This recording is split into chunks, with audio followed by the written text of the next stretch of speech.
ప్రారంభించారు. 15 రోజుల పాటు రేషన్ ఇస్తూ పంపిణీ సమయం పెంచడం వినియోగదారులకు ఎంతో మేలు కలిగిస్తుందని అన్నారు ఆయన. ధర్మవరంలో క్షేత్రస్థాయిలో విభేదాలున్నాయని వాటిని వచ్చే 4 ఏళ్లలో లేకుండా చేస్తామని అన్నారు. మరిన్ని వివరాలు మా ప్రతినిధి యోగానంద్ అందిస్తారు. ఇవాళ రేషన్ షాపులు పాత పద్ధతికి మళ్ళీ అయితే ఎండియూ ఆపరేటర్లు కాదని పాత పద్ధతికి వస్తున్నారు. దీనిపై ఏం చెప్తారు?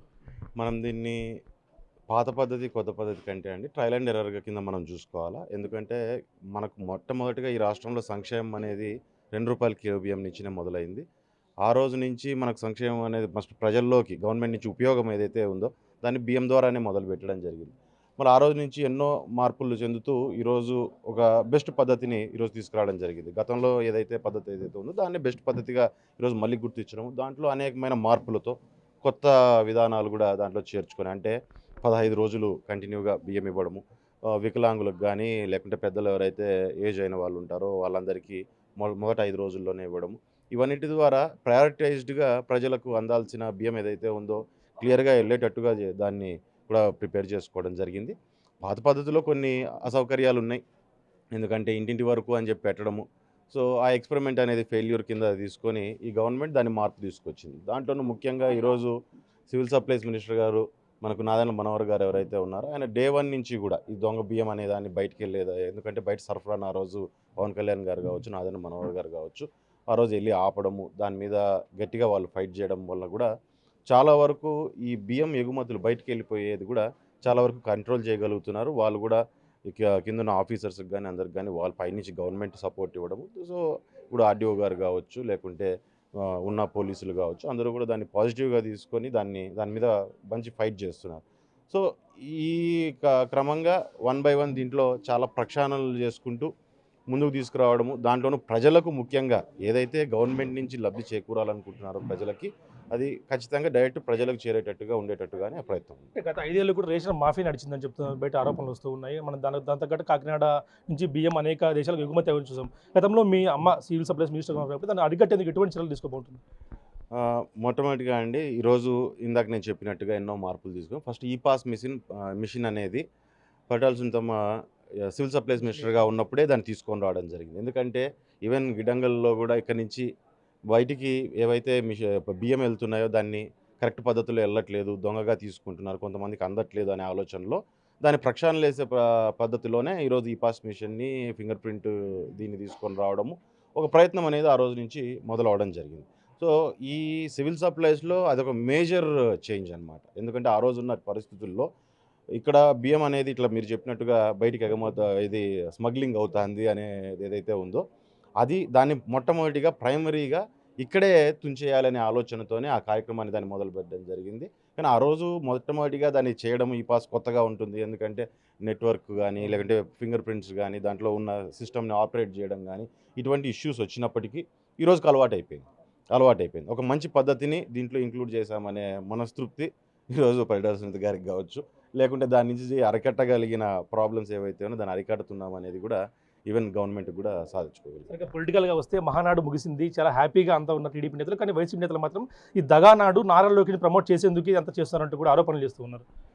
అండి, ఒకటి మహానాడు అనేది మొత్తం రాష్ట్ర వ్యాప్తంగా ఇప్పుడు ఇది కొత్తగా పెట్టేది కాదు.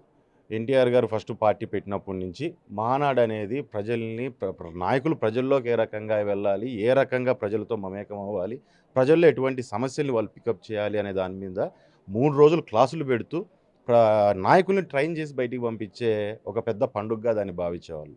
అంతకుముందు గండిపేటలో జరిగేది. రాష్ట్ర విభజన జరిగినప్పటి నుంచి రాష్ట్రంలోని వివిధ జిల్లాల్లో కూడా అది రావడం జరిగింది. అన్ని జిల్లాల్లో పెట్టినట్టుగానే ఇప్పుడు బేసిక్గా ఏమైపోయిందంటే కడపలో పెట్టాం కాబట్టి ఉలికి పడుతున్నారు. కడపలో పెట్టాము, జనాలందరూ ప్రజలు వచ్చి బ్రహ్మాండంగా మీటింగ్ని సక్సెస్ చేస్తున్నారు.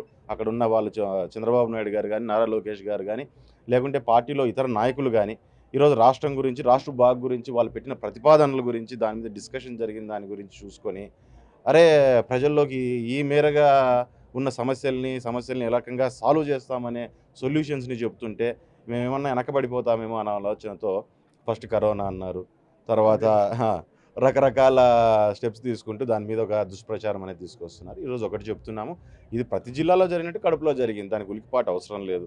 రెండోది ముఖ్యంగా మహానాడు అనేది పార్టీ కోసము, పార్టీ నాయకుల కోసం మాత్రమే కాదు, నాయకుడు అనేవాడిని ఒక నాయకుడిని తయారు చేసి ప్రజల్లోకి పంపించడానికి చేసే ఒక గొప్ప కార్యక్రమం అది. అందులోనూ ముఖ్యంగా అందులో ఏం జరిగినాయి, మమ్మల్ని పొగుడుకోవడాలు కాదు, ప్రతిపాదనలు పెట్టాం. ఏముండాలి, ఏ విషయాల మీద ఇది చేయాలి, రేపొద్దున గవర్నమెంట్ ఏ రకంగా వెళ్ళాలి, గవర్నమెంట్లో ఉన్నాం కాబట్టి గవర్నమెంట్ ఏ రకంగా ముందుకెళ్ళాలి, ప్రజల నుంచి వచ్చే అడ్వైజర్స్ని నాయకుల ద్వారా బయట పెట్టడం జరిగింది. దాని మీద డిస్కషన్స్ జరగడం జరిగింది. దాని మీద డెసిషన్స్ తీసుకునే ప్రయత్నంగా కూడా ముందుకెళ్ళే పరిస్థితి అనేది ఉంది. కాబట్టి దీన్ని పాజిటివ్గా తీసుకోవాలి కానీ వేరే రకంగా పొలిటికల్గా దీన్ని వాడుకోవడము, మాట్లాడడం అనేది కరెక్ట్ పద్ధతి కాదు. ధర్మవరం మినీ మహల్లో మీరు కూడా సంచలన వ్యాఖ్యలు చేశారు. టీడీపీ కార్యకర్తలు కాపాడుకోవడానికి ధర్మవరంలో జిల్లా మొత్తం కూడా ఇక్కడే చూస్తూ ఉంది. ఏం చేస్తున్నారు సార్? ఒకటి సింపుల్ అండి. ఈరోజు మనం కుటుంబ ప్రభుత్వంలో వెళ్తున్నాము.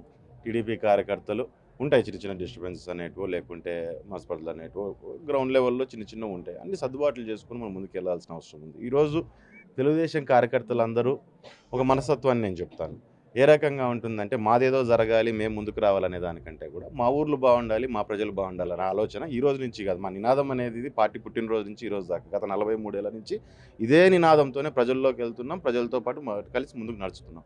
సో అదే పద్ధతిలో ముందుకెళ్ళినప్పుడు మామూలుగా ఉంటాయి. మామూలు ఏ గవర్నమెంట్ వచ్చినా గవర్నమెంట్లో చిన్న చిన్న ఓటు జరగడం, ఒకటి వెనక ముందు పనులు జరిగినప్పుడు చిన్న చిన్న ఇవనేటివి ఉంటాయి. అది కామన్. దాన్ని పెద్దగా ఇది అవ్వాల్సిన అవసరం లేదు. రెండోది కార్యకర్తల్ని పార్టీ వైజ్ మేము ఆలోచన చేసుకున్నట్లయితే ఖచ్చితంగా కార్యకర్తలను కాపాడుకోవడానికి ఏ మేరకైనా వాళ్ళ కోసం నిలబడడానికి మేము సిద్ధంగా ఉంటాం. ఎందుకంటే వాళ్ళు తయారు చేస్తేనే, వాళ్ళు నిలబెడితేనే మేము నాయకులు అయ్యాం. సో మేము దాన్ని మర్చిపోకూడదు. మాతో పాటు నిలబడిన రోజుల్ని మర్చిపోకూడదు. మాతో పాటు కలిసి నడిచిన సంఘటనల్ని మేము మర్చిపోకూడదు. మమ్మల్ని ఇంతటి నాయకులు చేసిన ప్రాంతాన్ని కానీ ప్రజల్ని కానీ మేము కూడా మర్చిపోకూడదు. ఖచ్చితంగా వాళ్ళ కోసం నిలబడతాం. వాళ్ళ సమస్యలు ఏమన్నా ఉన్నా కానీ ఇది చేసుకుంటాం. ప్రతి ఒక్కరికి చెప్పేది అంటే ఓపికగా మనం ముందుకు వెళ్ళాలి. ఎందుకంటే సమయం ఉంది. ఇంకా సంవత్సరం అయింది, ఇంకో 4 ఏళ్ళు. ఫస్ట్ 1 ఇయర్ గవర్నమెంట్ సెట్ అవ్వడానికి, ఇవన్నీ మనం సెట్ అవ్వడానికి, మనం ఆఫీసర్ సెట్ అవ్వడానికి టైం అనేది సహజంగా పడుతుంది. సో ఇక్కడి నుంచి మనం ఏదైనా సరే పనులు ముందుకు తీసుకెళ్ళడానికి మనం అంతా ప్రయత్నం చేయాలి. ప్రజల నాయకులంతా కూడా తెలుగుదేశం కేడర్ కూడా ప్రజల్లోకి వెళ్ళి ప్రజల సమస్యల మీద మనం పోరాటం మొదలు పెట్టాలి. Thank you sir. చూస్తున్నామైతే కొత్త రేషన్ షాప్ కాకుండా ట్రయల్ అండ్ రన్ పద్ధతిలో దీన్ని కూడా నిర్వహిస్తున్నామంటూ చెప్తున్న పరిస్థితి ఉంది. పార్టీ కార్యకర్తల కోసం ఎందాకైనా వెళ్తాము, ఖచ్చితంగా మనం కాపాడుకునేందుకు అన్ని ప్రయత్నాలు చేస్తామంటూ కూడా పట్టాల్సిందని చెప్తున్న పరిస్థితి ఉంది. వీడియో ప్రసాద్ బిగ్ టీవీ ధర్మ